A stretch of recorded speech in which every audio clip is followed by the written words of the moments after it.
Friends, ಎಲ್ಲರಿಗೂ ನಮಸ್ಕಾರ. ಎಲ್ಲರೂ ಹೇಗಿದ್ದೀರಾ? ನಾನು ಕೂಡ ತುಂಬಾ ಚೆನ್ನಾಗಿದ್ದೀನಿ. ಸೊ ಇವತ್ತು ಗುರುವಾರ, ನಾನು ಬೆಳಗ್ಗೆಯಿಂದನೇ ವ್ಲಾಗ್ನ ಸ್ಟಾರ್ಟ್ ಮಾಡಿದ್ದೀನಿ. ಸೊ ಬನ್ನಿ, ಇವತ್ತು ನಾನೇನೇನೆಲ್ಲ ಮಾಡ್ತೀನಿ ಅಂತ ನಾನು ನಿಮ್ಮ ಜೊತೆ ಶೇರ್ ಮಾಡ್ತಾ ಇದ್ದೀನಿ. ಬೆಳಗ್ಗೆ ಬಾಗಿಲೆಲ್ಲ ತೊಳ್ಕೊಂಡು ನಾನು ಚಿಕ್ಕದಾಗಿ ಒಂದು ರಂಗೋಲಿ ಹಾಕ್ಕೊಳ್ತಾ ಇದ್ದೀನಿ. ಆದಷ್ಟು ಸಿಂಪಲ್ಲಾಗಿರೋ ರಂಗೋಲಿನೇ ಹಾಕ್ಕೊಳ್ತೀನಿ, ಯಾಕಂದರೆ ನನ್ನ ಮಕ್ಕಳು ಅದನ್ನು ಬೇಗ ತೊಳೆದು ಹಾಳು ಮಾಡಿಬಿಡ್ತಾರೆ. ಸೊ ಅದಕ್ಕೆ ಚಿಕ್ಕದಾಗಿ ಒಂದು ರಂಗೋಲಿ ಹಾಕ್ಕೊಳ್ತಾ ಇದ್ದೀನಿ. ಇಲ್ಲಿ ನೋಡಿ, ನಮ್ಮ ತುಳಸಿ ಗಿಡ ತುಂಬಾ ಚೆನ್ನಾಗಿ ಬಂದಿದೆ. ಇದು ಗ್ರಿಲ್ಲಿಂದ ಆಚೆ ಕಡೆಗೆ ವಾಲ್ಬಿಟ್ಟಿದೆ. ಸೊ ಸೂರ್ಯನ ಬೆಳಕು ಅಲ್ಲೇ ಚೆನ್ನಾಗಿ ಬೀಳುತ್ತೆ ಅಂತ ಹಾಗೆ ಬಿಟ್ಟಿದ್ದೀನಿ. ಇವಾಗ ನಾನು ಟಿಫನ್ಗೆ ರೆಡಿ ಮಾಡ್ಕೊಳ್ಬೇಕು. ಏನು ಮಾಡೋದು ಅಂದರೆ ಟೊಮೆಟೊ ಬಾತ್ ಮಾಡೋಣ ಅಂತ ಪ್ಲ್ಯಾನ್ ಮಾಡಿದ್ದೀನಿ. ಸೊ ಇದ್ರ ರೆಸಿಪಿ ನಾನು ನಿಮ್ಮ ಜೊತೆ ಶೇರ್ ಮಾಡ್ತೀನಿ. ಒಂದು ಕುಕ್ಕರ್ಗೆ ಒಂದು ಸ್ವಲ್ಪ ಎಣ್ಣೆ ಹಾಕ್ಕೊಂಡು ಎಲ್ಲ ಥರದ ಪಲಾವ್ ಸಾಮಾನ ಆ್ಯಡ್ ಮಾಡ್ಕೊಂಡು ಫ್ರೈ ಮಾಡ್ಕೊಂಡಿದ್ದೀನಿ. ಇಲ್ಲಿ ನಾನು 2 ಮೀಡಿಯಮ್ ಸೈಜು ಈರುಳ್ಳಿನ ಚಿಕ್ಕದಾಗಿ ಕಟ್ ಮಾಡಿಕೊಂಡು ಸ್ಲೈಸಾಗಿ ಕಟ್ ಮಾಡಿಕೊಂಡು ಹಾಕ್ಕೊಂಡಿದ್ದೀನಿ. ಇದು ಗೋಲ್ಡನ್ ಬ್ರೌನ್ಗೆ ಟರ್ನ್ ಆಗೋವರೆಗೂ ಚೆನ್ನಾಗಿ ನಾವು ಬಾಡಿಸ್ಕೊಬೇಕಾಗುತ್ತೆ. ಇಲ್ಲಿ ನಾನು 4 ಜನಕ್ಕಾಗುವಷ್ಟು ಟೊಮೆಟೊ ಬಾತ್ನ ಮಾಡ್ಕೊಳ್ತಾ ಇದ್ದೀನಿ. ಇದಕ್ಕೆ ನಾನು 2 ಮೀಡಿಯಮ್ ಸೈಜು ಟೊಮ್ಯಾಟೊನ ಸ್ಲೈಸಾಗಿ ಕಟ್ ಮಾಡಿಕೊಂಡು ಹಾಕ್ಕೊಂಡಿದ್ದೀನಿ. ಇದು ಸಾಫ್ಟಾಗಿ ಫ್ರೈ ಆಗೋವರೆಗೂ ಚೆನ್ನಾಗಿ ಫ್ರೈ ಮಾಡ್ಕೊಳ್ಬೇಕು. ಇದಕ್ಕೆ ನಾನು ನಮ್ಮನೇಲಿ ಫ್ರೋಝನ್ ಪೀಸ್ ಇತ್ತು, ಅದನ್ನು ಆ್ಯಡ್ ಮಾಡ್ಕೊತಾ ಇದ್ದೀನಿ. 1 ಕಪ್ ಆಗೋವಷ್ಟು. ನಿಮ್ಮ ಹತ್ರ ಏನಾದರೂ ಫ್ರೆಶ್ ಪೀಸ್ ಇದ್ದರೆ ಅದನ್ನೇ ಯೂಸ್ ಮಾಡಿ, ಟೇಸ್ಟ್ ತುಂಬಾ ಚೆನ್ನಾಗಿ ಬರುತ್ತೆ. ಇದು ನೀಟಾಗಿ ಫ್ರೈ ಆದಮೇಲೆ ನಾನು ಇಲ್ಲಿ ರುಚಿಗೆ ತಕ್ಕಷ್ಟು ಉಪ್ಪನ್ನು ಹಾಕ್ಕೊಳ್ತಾ ಇದ್ದೀನಿ. ಉಪ್ಪನ್ನು ಹಾಕ್ಕೊಂಡು ಚೆನ್ನಾಗಿ ಒಂದು ಸತಿ ಮಿಕ್ಸ್ ಮಾಡ್ಕೊಳ್ಳಿ. ನಂತರ ನಾನು ಇದಕ್ಕೆ ಒಂದು 1/4 ಟೀ ಸ್ಪೂನ್ ಆಗೋವಷ್ಟು ಅರಿಶಿನ ಹಾಕ್ಕೊಳ್ತಾ ಇದ್ದೀನಿ. ಸೊ ಇದನ್ನು ಕೂಡ ಚೆನ್ನಾಗಿ ಫ್ರೈ ಮಾಡ್ಕೊಳ್ಬೇಕು. ಸೊ ನಾನಿಲ್ಲಿ 1 ಇಡಿ ಆಗೋವಷ್ಟು ಪುದೀನ ಹಾಗೂ 1 ಇಡಿ ಕೊತ್ತಂಬರಿ ಸೊಪ್ಪನ್ನ ಹಾಕ್ಕೊಳ್ತಾ ಇದ್ದೀನಿ, ಚಿಕ್ಕದಾಗಿ ಕಟ್ ಮಾಡಿಕೊಂಡು. ನಂತರ ನಾನಿಲ್ಲಿ ಮಸಾಲೆಗೆ ಒಂದು ಜಾರ್ಗೆ 1 ಟೊಮ್ಯಾಟೊ, ಒಂದು ಸ್ವಲ್ಪ ಶುಂಠಿ, ಒಂದು ಚಿಕ್ಕ ಇದರಷ್ಟು, ಆಮೇಲೆ 1 ಗೆಡ್ಡೆ ಆಗುವಷ್ಟು ಬೆಳ್ಳುಳ್ಳಿನ ಬಿಡಿಸ್ಕೊಂಡು ಹಾಕ್ಕೊಳ್ತಾ ಇದ್ದೀನಿ. ಇದಕ್ಕೆ ನಾನಿಲ್ಲಿ ಒಂದು ಅರ್ಧ ಟೀ ಸ್ಪೂನ್ ಆಗುವಷ್ಟು ಮೆಣಸು, ಹಾಗೆ ಒಂದು ಅರ್ಧ ಟೀ ಸ್ಪೂನು ಜೀರಿಗೆ, ಮತ್ತೊಂದು 4ರಿಂದ 5 ಬ್ಯಾಡಗಿ ಮೆಣಸಿನ್ಕಾಯಿ ಹಾಗೂ 1 ಟೀ ಸ್ಪೂನಷ್ಟು ಧನಿಯಾ ಕಾಳುಗಳನ್ನ ಹಾಕ್ಕೊಂಡು ಚೆನ್ನಾಗಿ ಗ್ರೈಂಡ್ ಮಾಡ್ಕೊಂಡಿದ್ದೀನಿ. ಇದನ್ನು ನಾವು ಕುಕ್ಕರಲ್ಲಿರೋ ತರಕಾರಿಗಳ ಜೊತೆ ಮಿಕ್ಸ್ ಮಾಡ್ಕೊಬೇಕು. 1 ಟೀ ಸ್ಪೂನಷ್ಟು ಚಿಲ್ಲಿ ಪೌಡರ್ನ ಆ್ಯಡ್ ಮಾಡಿಕೊಂಡು ಚೆನ್ನಾಗಿ ಫ್ರೈ ಮಾಡ್ಕೊಳ್ತಾ ಇದ್ದೀನಿ. ಇದು ಪೂರ್ತಿಯಾಗಿ ಹಸಿ ವಾಸನೆ ಹೋದ್ಮೇಲೆ ನೆನೆಸಿಟ್ಕೊಂಡಿರೋ ಅಂಥ ಅಕ್ಕಿನ ಹಾಕ್ಕೊಳ್ತಾ ಇದ್ದೀನಿ. ಇಲ್ಲಿ ನಾನು 1.5 ಗ್ಲಾಸಷ್ಟು ಅಕ್ಕಿನ ಯೂಸ್ ಮಾಡ್ತಾ ಇದ್ದೀನಿ. ಸೊ ಇದನ್ನು ಚೆನ್ನಾಗಿ ಒಂದು ಸತಿ ಮಿಕ್ಸ್ ಮಾಡಿಕೊಂಡ್ರೆ ನಮಗೆ ಟೊಮೆಟೊ ಬಾತು ಉದ್ರಾಗಿ ಆಗುತ್ತೆ. ಮತ್ತು ನಾನಿಲ್ಲಿ ಆಲ್ರೆಡಿ ಕಾಯಿಸಿಟ್ಕೊಂಡಿರೋ ಅಂತಹ 3 ಗ್ಲಾಸಷ್ಟು ನೀರನ್ನ ಇದಕ್ಕೆ ಆ್ಯಡ್ ಮಾಡ್ತಾ ಇದ್ದೀನಿ. ಇಲ್ಲಿ ನೋಡ್ಬೋದು ನೀವು, ಈ ಟೈಮ್ನಲ್ಲಿ 1 ಕುದಿ ಬರೋವರೆಗೂ ವೆಯ್ಟ್ ಮಾಡಿ ಸಾಲ್ಟ್ನ ಚೆಕ್ ಮಾಡ್ಕೊಳ್ಬೋದು. ಸೊ 1 ಕುದಿ ಬಂದಮೇಲೆ ಲಿಡ್ನ ಕ್ಲೋಸ್ ಮಾಡಿ ಮೀಡಿಯಮ್ ಫ್ಲೇಮ್ನಲ್ಲಿ ಒಂದೇ ಒಂದು ವಿಷಿಲ್ನ ತೆಗೆಸ್ಬೇಕು. ಸೊ 1 ವಿಷಿಲ್ ಆದಮೇಲೆ 4 to 5 ಸೆಕೆಂಡ್ಸ್ ಬಿಟ್ಟು ಆಫ್ ಮಾಡಿಬಿಡಬೇಕು. ನೋಡಿ, ನೀವು ಉದ್ರಾಗಿ ತುಂಬ ಚೆನ್ನಾಗಾಗುತ್ತೆ ಟೊಮ್ಯಾಟೊ ಬಾತು. ಸೊ ಬ್ರೇಕ್ಫಾಸ್ಟ್ಗೆ, ಟಿಫನ್ ಬಾಕ್ಸ್ಗೆ ಎಲ್ಲ ಥರದಕ್ಕೂ ಚೆನ್ನಾಗಿ ಇರುತ್ತೆ ಟೊಮೆಟೊ ಬಾತು. ಇದನ್ನು ಮೊಸರು ಜೊತೆ ಅಥವಾ ಮೊಸರು ಬಜ್ಜಿ ರೈತ ಜೊತೆ ನೀವು ಸರ್ವ್ ಮಾಡ್ಕೊಂಡು ತಿನ್ಬೋದು. ತುಂಬಾ ಚೆನ್ನಾಗಿರುತ್ತೆ ಟೇಸ್ಟು.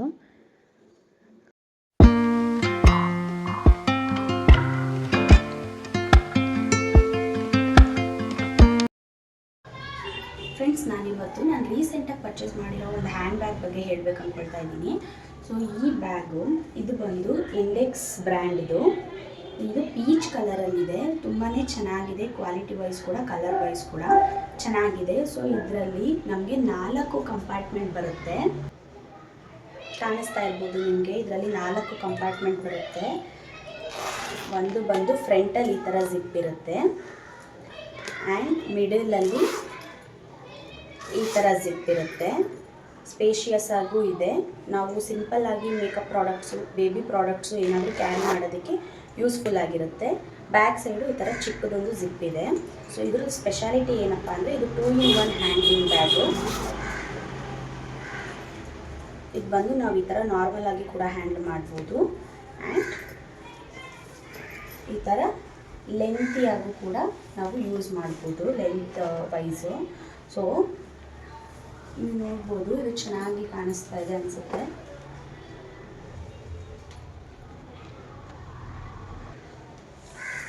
ಇದರಲ್ಲಿ ನೀವು ಲೆಂತ್ ಕೂಡ ಅಡ್ಜಸ್ಟ್ ಮಾಡ್ಕೊಬೋದು, ಶಾರ್ಟ್ ಅಥವಾ medium size or full length ಕೂಡ ಯೂಸ್ ಮಾಡ್ಬೋದು ನೀವು.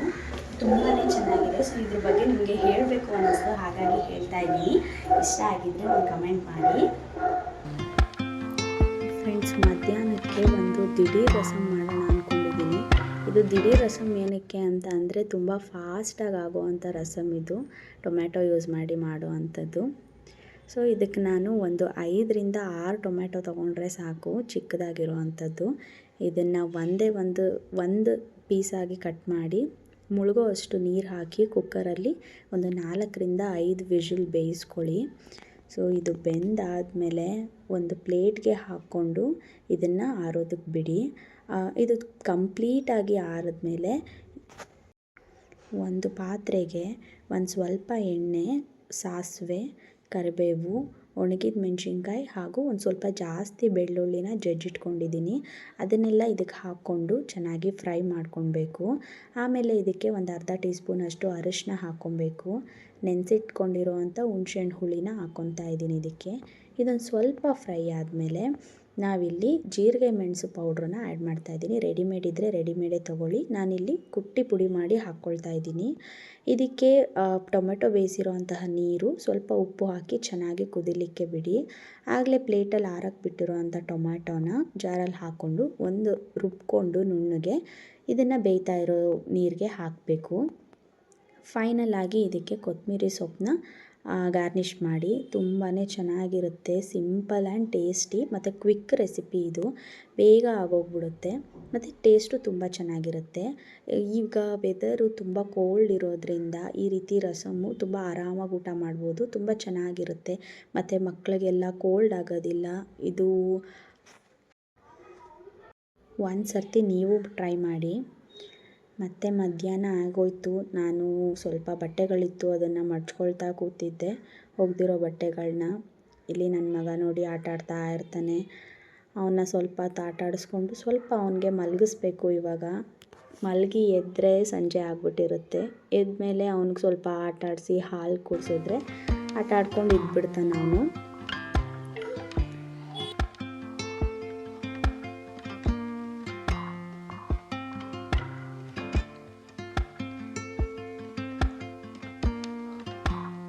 ಇವತ್ತು ಗುರುವಾರ ಆಗಿರೋದ್ರಿಂದ ನಾನು ರಾಯರಿಗೆ ಪೂಜೆ ಮಾಡಬೇಕಾಗಿತ್ತು. ಸೊ ಅದಕ್ಕೆ ಎಲ್ಲ ರೆಡಿ ಮಾಡಿಕೊಂಡು ದೀಪ ಅಂಟಿಸ್ತಾ ಇದ್ದೆ.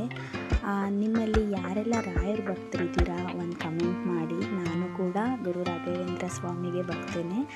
ಮತ್ತು ನಾನು ರೀಸೆಂಟಾಗಿ ಮಂತ್ರಾಲಯಗೆ ಫಸ್ಟ್ ಟೈಮ್ ಹೋಗ್ಬಿಟ್ಟು ಬಂದಿದ್ದು. ತುಂಬ ಒಳ್ಳೆ ಎಕ್ಸ್ಪೀರಿಯೆನ್ಸು. ತುಂಬ ಜನ ಹೋಗಿದ್ವಿ ನಮ್ಮ ಫ್ಯಾಮಿಲಿ ಜೊತೆ. ಮತ್ತು ನಾನಿಲ್ಲಿ ಸಂಜೆಗೆ ಒಂದು ಹೋಮ್ ರೆಮಿಡಿ ಹೇಳ್ತಾ ಇದ್ದೀನಿ. ಇದೇನಂದರೆ ಫ್ರೆಂಡ್ಸ್, ಈಗ ವೆದರ್ ತುಂಬ ಕೋಲ್ಡ್ ಇರೋದ್ರಿಂದ ಆಚೆ ಓಡಾಡೋರು ಮತ್ತು ಚಿಕ್ಕ ಮಕ್ಕಳು, ವಯಸ್ಸಾದವರು, ಸ್ವಲ್ಪ ಥ್ರೋಟ್ ಇನ್ಫೆಕ್ಷನ್ ಆಗಿರೋರು, ಕೋಲ್ಡ್ ಆಗಿರೋರು ಯಾರು ಕೂಡ ತೊಗೊಬೋದು. ಇದು ಏನೂ ಇಲ್ಲ, ಕುದಿಯೋ ಹಾಲಿಗೆ ಒಂದು ಸ್ವಲ್ಪ ಶುಂಠಿ ಹಾಕ್ಕೊಳ್ತಾ ಇದ್ದೀನಿ ಹಾಗೂ ಬೆಲ್ಲ ಹಾಕ್ಕೊಳ್ತಾ ಇದ್ದೀನಿ. ಕುಟ್ಟಿ ಪುಡಿ ಮಾಡಿರೋ ಅಂತಹ ಮೆಣಸು ಹಾಕ್ಕೊಳ್ತಾ ಇದ್ದೀನಿ. ನಾನಿಲ್ಲಿ ಒಂದು 4ರಿಂದ 5 ದೊಡ್ಡಪತ್ರೆ ಎಲೆಗಳನ್ನ ಹಾಕ್ಕೊಳ್ತಾ ಇದ್ದೀನಿ. ಇದೆಲ್ಲನೂ ಹಾಕ್ಕೊಂಡು ಚೆನ್ನಾಗಿ ಕುದಿಸ್ಕೊಬೇಕು. ಮತ್ತು ನಾನಿಲ್ಲಿ ಒಂದು ವೀಳ್ಯದೆಲೆ ಹಾಕ್ಕೊಳ್ತಾ ಇದ್ದೀನಿ. ನೋಡಿ, ಇದೆಲ್ಲ ಬಂದು ಕೋಲ್ಡ್ನ ಅವಾಯ್ಡ್ ಮಾಡೋ ಅಂಥದ್ದು. ಸೊ ಇದನ್ನೆಲ್ಲ ಚೆನ್ನಾಗಿ ಕುದಿಸ್ಬೇಕು. ಬೆಲ್ಲ ನೀವು ಟೇಸ್ಟ್ ಮಾಡಿ ಬೇಕಾದರೆ ಇನ್ನೊಂದು ಸ್ವಲ್ಪ ಹಾಕ್ಕೊಳ್ಬೋದು. ಸಕ್ಕರೆ ಬದಲು ಬೆಲ್ಲನ ಯೂಸ್ ಮಾಡೋದ್ರಿಂದ ಕೆಮ್ಮಿಗೆ ತುಂಬ ಒಳ್ಳೆಯದು. ಮತ್ತು ಇಲ್ಲಿ ನಾನೊಂದು ಅರ್ಧ ಟೀ ಸ್ಪೂನ್ ಆಗೋವಷ್ಟು ಅರಶಿನ ಹಾಕ್ಕೊಳ್ತಾ ಇದ್ದೀನಿ. ಸೊ ಇದೆಲ್ಲ ಚೆನ್ನಾಗಿ ಬಾಯ್ಲ್ ಆದಮೇಲೆ ನಾನು ಫಿಲ್ಟ್ರ್ ಮಾಡ್ಕೊಳ್ತಾ ಇದ್ದೀನಿ. ಅದು ಒಂದು ಬೆಸ್ಟ್ ಹೋಮ್ ರೆಮಿಡಿ ಅಂತ ಹೇಳ್ಬೋದು ಕಾಫ್ಗೆ ಮತ್ತು ಕೋಲ್ಡ್ಗೆ. ದಿನದಲ್ಲಿ ಒಂದು 2 ಸತಿ ಮಾಡ್ಕೊಂಡು ಕುಡಿದ್ರೆ ತುಂಬಾ ಚೆನ್ನಾಗಿ ಅನಿಸುತ್ತೆ. ಥ್ರೋಟ್ ಇನ್ಫೆಕ್ಷನ್ ಎಲ್ಲ ಕಡಿಮೆ ಆಗುತ್ತೆ, ಕೋಲ್ಡ್ ಕೂಡ ಕಡಿಮೆ ಆಗುತ್ತೆ. ಸಂಜೆ ಆಗ್ತಿದ್ದಂಗೆ ಇವನ ಜೊತೆ ಮತ್ತೆ ಆಟ ಶುರು ಮಾಡಬೇಕು. ಇವನು ಏನೇನು ಆಟ ಆಡ್ತಾನೆ ಅದನ್ನೆಲ್ಲ ನೋಡ್ಕೊಂಡು ಕೂತ್ಕೊಬೇಕು, ಜೊತೇಲಿ ಕೂತ್ಕೊಂಡು ಹೇಳ್ಕೊಡ್ಬೇಕು. ಅವನು ತುಂಬ ಎಂಜಾಯ್ ಮಾಡ್ತಾನೆ ಈ ರಿಂಗ್ಸ್ ಹಾಕೋದನ್ನು. ಮತ್ತು ನಾನು ಹೇಳೋದೇ ಇಲ್ಲ, ಎಲ್ಲ ಆದಮೇಲೆ ಅವನೇ ಕ್ಲ್ಯಾಪ್ ಮಾಡ್ಕೊಳ್ತಾನೆ. ನಾವು ಯಾರೂ ಕ್ಲ್ಯಾಪ್ ಮಾಡೋದೇ ಬೇಕಾಗಿಲ್ಲ ಅವನಿಗೆ ಅವನೇ ಎಂಕರೇಜ್ ಮಾಡ್ಕೊಳ್ತಾನೆ. ಮತ್ತು ಸಂಜೆಗೆ ನಾನು ಅಡುಗೆ ರೆಡಿ ಮಾಡ್ಕೊಳ್ಬೇಕು. ಏನು ಮಾಡೋದು ಅಂತ ಮಧ್ಯಾಹ್ನ ಮಾಡಿದ ರಸಮ್ಗೆ ಸ್ವಲ್ಪ ರೈಸ್ ಮಾಡಿಕೊಂಡು ಅದ್ರ ಜೊತೆಗೆ ರವೆ ರೊಟ್ಟಿ ಮತ್ತು ಪುದೀನ ಚಟ್ನಿ ಮಾಡ್ಕೊಳ್ತಾ ಇದ್ದೀನಿ. ರವೆ ರೊಟ್ಟಿಗೆ ಏನೂ ಇಲ್ಲ, ಸಣ್ಣ ರವೆ ಮತ್ತು ಅದಕ್ಕೆ ಸ್ವಲ್ಪ ಸಬ್ಬಕ್ಕಿ ಸೊಪ್ಪು, ಕೊತ್ತಂಬರಿ ಸೊಪ್ಪು ಮತ್ತು 2-3 ಚಿಕ್ಕದಾಗಿ ಕಟ್ ಮಾಡ್ಕೊಂಡಿರೋ ಆನಿಯನ್ನು ಮತ್ತು ಹಸಿಮೆಣ್ಸಿನ್ಕಾಯಿ ಸೇರಿಸ್ಕೊಂಡು ನೀರು ಹಾಕ್ಕೊಂಡು ಒಂದು ಹದವಾಗಿ ಕಲಿಸ್ಕೊಳ್ಳಿ. ಸೊ ಈ ಕನ್ಸಿಸ್ಟೆನ್ಸಿ ಇವಾಗ ನಾನು ಹಾಕ್ತಾ ಇರೋ ಕನ್ಸಿಸ್ಟೆನ್ಸಿ ಇದ್ದರೆ ಸಾಕಾಗುತ್ತೆ. ತುಂಬ ಚೆನ್ನಾಗಿರುತ್ತೆ ಚಳಿಗಾಲದಲ್ಲಿ ತಿನ್ನೋದಕ್ಕೆ. ನೈಟಲ್ಲಿ ಲೈಟ್ ಫುಡ್ ಇದ್ದರೆ ಸಾಕಾಗುತ್ತಲ್ವ, ಸೊ ಹಾಗಾಗಿ ಇದನ್ನು ಮಾಡ್ಕೊಳ್ತಾ ಇದ್ದೀನಿ. ಇದು ತುಂಬ ಕ್ವಿಕ್ಕಾಗಿ ಆಗುತ್ತೆ, ನೋಡ್ಬೋದು ನೀವು. ಇದೇನಿಲ್ಲ, ಹೆಂಚು ಮೇಲೆ ಈ ಥರ ಹಾಕ್ಕೊಂಡು ಇದಕ್ಕೆ ಲಿಡ್ ಕ್ಲೋಸ್ ಮಾಡಬೇಕು. ಕ್ಲೋಸ್ ಮಾಡಿ ಮೀಡಿಯಮ್ ಫ್ಲೇಮಲ್ಲಿ ಇಟ್ಟು ಚೆನ್ನಾಗಿ ಬೇಯಿಸ್ಕೊಬೇಕು ಮತ್ತು ಈ ಕಡೆ ತಿರುಗಿಸಿ ಹಾಕ್ಕೊಬೇಕು.